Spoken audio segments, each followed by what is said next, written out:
اللہ تعالی علیہ وسلم ان اللہ وملائکتہ یصلون علی النبی یا ایہا الذین آمنوا صلوا علیہ وسلموا تسلیما۔ سب حضرات عقیدت محبت کے ساتھ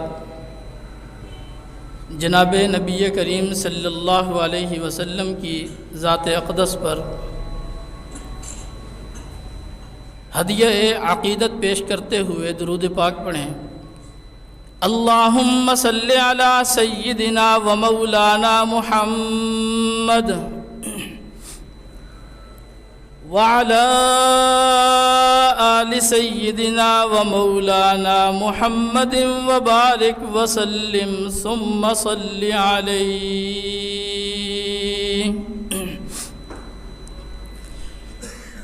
يا رب صل وسلم دائما أبدا على حبيبك خير الخلق كلهم۔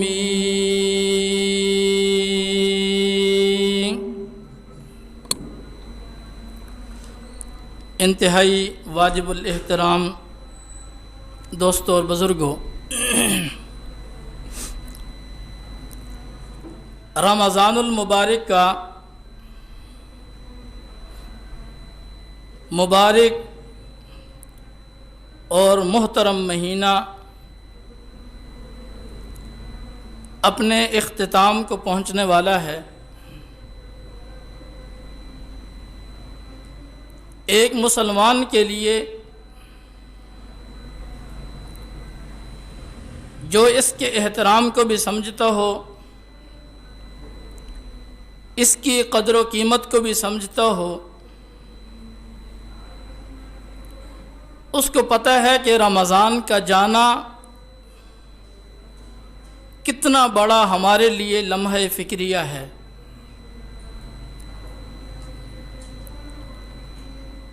یقیناً یہ اللہ رب العزت کا ایک نظام ہے کہ دنوں کا آنا، دنوں کا جانا، راتوں کا آنا، یہ ایک نظام کے تحت چل رہا ہے۔ رمضان نے آنا ہی تھا، پھر جانا بھی، یہ اللہ کی حکمت اور قدرت ہے۔ لیکن ہمارے لیے سوچنے کی بات یہ ہے، سوچنے کا مقام یہ ہے کہ رمضان المبارک آیا، ہم نے اس کا استقبال کیسے کیا، ہم نے رمضان کے اندر عبادات کیسے کیں، رمضان کا احترام کیسے کیا، رمضان کی اہمیت کو سمجھا یا نہیں، یہ ساری کی ساری چیزیں ایک فکر رکھنے والا، ایک درد رکھنے والا ایک مسلمان یقیناً اس کی اہمیت کو سمجھتا ہے۔ رمضان المبارک اختتام کی طرف جا رہا ہے، چند ساعات اور چند گھڑیاں باقی ہیں، اور آج جمعۃ الوداع ہے۔ جمعۃ الوداع ایک مسلمان کو پیغام کیا دے رہا ہے؟ دیکھیں، پچھلے رمضان کے اندر کچھ لوگ ہمارے ساتھ نمازیں بھی پڑھتے تھے، تراویح بھی پڑھتے تھے، رمضان کی بہاریں لوٹتے تھے، لیکن اس سال وہ ہمارے ساتھ نہیں تھے۔ نہ جانے اگلے رمضان میں ہم میں سے کون کون موجود ہوگا اور کون نہیں ہوگا۔ اس لیے یہ جمعۃ الوداع ہمیں ایک پیغام دے کے جا رہا ہے کہ بے شک یہ دن اور رات اللہ کے بنایا ہوا ہے، لیکن یاد رکھیں رمضان جیسی گھڑیاں، رمضان جیسی ساعات وہ زندگی کے کسی اور لمحے کے اندر نہیں مل سکتی۔ جیسا کہ جناب نبی کریم صلی اللہ علیہ وسلم نے فرمایا کہ جو شخص ایک رمضان کا روزہ چھوڑ دے پھر ساری زندگی وہ روزے رکھتا رہے، اس کی برکات، اس کی انوارات وہ نہیں حاصل ہو سکتی۔ یہ اتنا قیمتی مہینہ تھا، اور جتنا قیمتی مہینہ اتنے ہی اس کے آداب اور احترام بہت زیادہ اور بڑے تھے۔ یہ چند ساعات اور چند گھڑیاں جو باقی ہیں، ان کے اندر ہم نے اس بات کو مد نظر رکھنا ہے، غور و فکر کرنا ہے، اپنے گربان کے اندر جھانکنا ہے کہ میں نے اس رمضان کی کتنی قدر کی، کتنی قدر کرنی چاہیے تھی اور کتنی قدر کی۔ اس رمضان کی جتنی اہمیت تھی کیا میں نے اس کی اہمیت کے مطابق عبادات کی یا نہیں کی؟ یقیناً یہ سوچنے کا مقام ہے۔ اور جو چند گھڑیاں اور ساعات باقی ہیں، اگر ہم نے رمضان کی قدر کی، رمضان کا احترام کیا، رمضان کے اندر اچھی عبادات کی ہیں، اور یقیناً کی ہوں گی، تو پھر اس پر اللہ کا شکر ادا ہونا چاہیے۔ لَإِن شَكَرْتُمْ لَأَزِيدَنَّكُمْ وَلَإِن كَفَرْتُمْ إِنَّ عَذَابِي لَشَدِيدٌ۔ جب اللہ کوئی نعمت دیتا ہے تو یہ رمضان کی قدر کرنا یہ ایک اللہ کی طرف سے نعمت ہے، رمضان کا احترام کرنا یہ اللہ کی طرف سے ایک نعمت ہے، رمضان کی اچھی عبادات کرنا یہ اللہ کی طرف سے ایک نعمت ہے، اس پر اللہ کا شکر ادا ہونا چاہیے۔ اور اگر خدا نخواستہ اس کے برعکس ہمارا رمضان گزرا تو پھر اس پر اللہ رب العزت سے توبہ اور استغفار ہونا چاہیے۔ ایسا نہیں ہونا چاہیے کہ آج جمعۃ الوداع ہے، جمعۃ الوداع مطلب کہ رمضان جا رہا ہے، رمضان کا آخری جمعہ ہے، رمضان کی وہ قیمتی گھڑیاں ہم سے وداع ہو رہی ہیں، اور ہمارے ہاں جمعۃ الوداع کا تصور کچھ اور لیا جاتا ہے۔ کیا تصور ہے؟ نوجوان ذرا غور سے سنیں۔ ہمارے ہاں تصور یہ ہے کہ جس طرح ہم نے رمضان کا چاند دیکھتے ہوئے عبادات کا آغاز کیا تھا، جمعۃ الوداع رمضان کو ودا کرتے کرتے ان عبادات کو بھی ہم نے ودا کر دیا ہے۔ قرآن کریم کی تلاوت شروع کی تھی رمضان سے شروع میں، تو جمعۃ الوداع کا مطلب کیا ہے؟ وہ تلاوت بھی ودا ہو گئی۔ 5 وقت کی باجماعت نماز کا آغاز کیا تھا پہلے روزے سے، تو ہمارے ہاں جمعۃ الوداع کا مطلب کیا ہے؟ وہ 5 وقت کی نماز بھی ہم نے باجماعت ودا کر دی۔ وہ تکبیر اولیٰ کے ساتھ نماز پڑھنا ہم نے اس کا آغاز کیا تھا، رمضان کے ودا ہونے کے ساتھ ساتھ ہم نے باجماعت تکبیر اولیٰ کے ساتھ نماز کو بھی کیا کر دیا ہے؟ ودا کر دیا ہے۔ ہمارے ہاں شاید یہ مطلب لیا جاتا ہے، اور یقیناً یہ مطلب نہیں ہے۔ مطلب کیا ہے کہ رمضان جا رہا ہے، رمضان کے اندر جو اچھے کام کیے ہیں، اچھی عبادات کی ہیں اس پر اللہ کا شکر کر لیا جائے، تاکہ اللہ رب العزت ان اچھے کاموں کو ہماری مزید توفیق کا حصہ بنا دیں، ہماری زندگی کا حصہ بنا دیں۔ اور اگر خدا نخواستہ ہم سے کوتاہی ہوئی ہیں، ہم سے غلطیاں ہوئی ہیں، تو اس پر توبہ اور استغفار کر کے اپنے رب کو ہمیشہ ہمیشہ کے لیے راضی کر لیا جائے۔ اس لیے کہ پیارے آقا صلی اللہ علیہ وسلم کی حدیث مسلمان کو جھنجھوڑ رہی ہے۔ پیارے آقا صلی اللہ علیہ وسلم نے مسجد نبوی کے منبر پر قدم رکھتے ہوئے ارشاد فرمایا آمین۔ دوسری سیڑھی پر قدم رکھا تو کیا فرمایا؟ آمین۔ تیسری سیڑھی پر قدم رکھا تو کیا فرمایا؟ آمین۔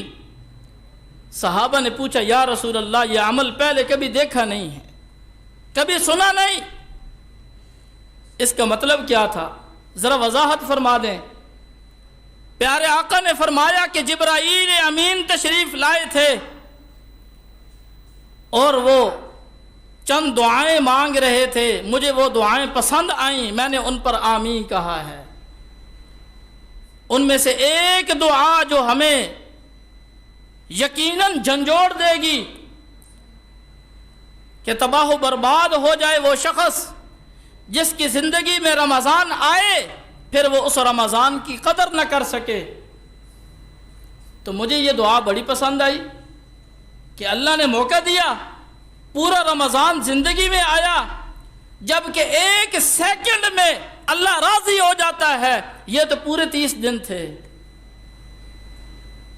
30 دنوں کے اندر اللہ کی رحمتیں، اللہ کی برکتیں، اللہ کے انوارات صبح و شام موسلادھار بارش کی طرح برس رہے تھے۔ یہ پھر بھی ان موسلادھار بارش کی طرح انوارات اور برکات سے محروم رہا۔ اس سے بڑا بدبخت اور کون ہو سکتا ہے؟ تو اس لیے اگر ہم سے غلطیاں اور کوتاہیاں ہوئی ہیں تو یہ جو چند ساعات باقی ہیں ان کو قیمتی بناتے ہوئے اپنے مالک کے سامنے توبہ اور استغفار کی جائے، اللہ رب العزت ہمیں معاف کر دے۔ اور یقیناً جناب نبی کریم صلی اللہ علیہ وسلم نے فرمایا کہ جب رمضان شروع ہوتا ہے تو ہر روز افطاری کے وقت اللہ رب العزت 10 لاکھ بندوں کو جہنم سے آزاد کرتے ہیں۔ کتنے؟ 10 لاکھ بندے جہنم سے آزاد ہوتے ہیں۔ اور فرمایا کہ ہر روز یہ عمل جاری رہتا ہے، 30 دن مکمل ہونے کے بعد یہ تقریباً 3 کروڑ بندہ بنتا ہے۔ اور یہ وہ لوگ ہیں جو مسلمان فوت ہوئے ہیں، ایمان کی حالت میں فوت ہوئے ہیں۔ کافروں کی بات نہیں ہو رہی، کافر تو جنت میں نہیں جائیں گے، جہنم سے نہیں نکلیں گے۔ یہ ہم جیسے گناہگار بندوں کی بات ہو رہی ہے۔ ہر روز 10 لاکھ بندہ جہنم سے آزاد ہوتا ہے۔ اور آخری رمضان میں، پہلے رمضان سے لے کر آخری رمضان تک جتنے لوگ جہنم سے آزاد ہوئے ہیں ان سب کے برابر ایک دن میں اللہ رب العزت اتنی تعداد میں جہنم سے آزاد کرتے ہیں لوگوں کو۔ یہ کتنا رحیم رب ہے ہمارا، کتنا کریم رب ہے ہمارا۔ تو اس لیے ان چند ساعات کو قیمتی بناتے ہوئے اپنے مالک کے سامنے دل ہی دل کے اندر گڑ گڑا کر اللہ سے توبہ اور استغفار کر لیا جائے۔ سب سے زیادہ آسان اگر کسی کو راضی کرنا ہے تو اس مالک الملک کو راضی کرنا سب سے آسان ہے۔ اور دوسری بات میں نے عرض کرنی تھی، ٹائم تھوڑا ہے، صدقۃ فطر۔ جتنی رمضان کے اندر کوئی غلطیاں کوتاہیاں ہو جاتی ہیں انسان سے، اس کی تلافی کے لیے صدقۃ الفطر ہے، وہ ادا کرنا ضروری ہوتا ہے۔ شروع رمضان میں ادا کر دیں تو وہ زیادہ بہتر ہوتا ہے کہ ہمارے پیسے سے جو غریب آدمی ہیں کم از کم وہ اپنا رمضان اچھے طریقے سے گزار سکیں۔